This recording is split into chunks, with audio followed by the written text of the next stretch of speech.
Okay, class, so today we're gonna do a little vocabulary exercise. Morning, sir. Morning, Chris. The word in which we're gonna use make a sentence today is Chinese. Who, me, sir. Me. Go ahead.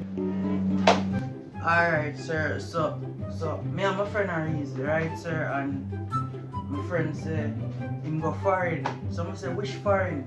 Him say him no member. Him a go ask try. I'm uncle. Okay. So now we are go back and we have to go ask try, and somebody stop my friend and say, yo, you know what say?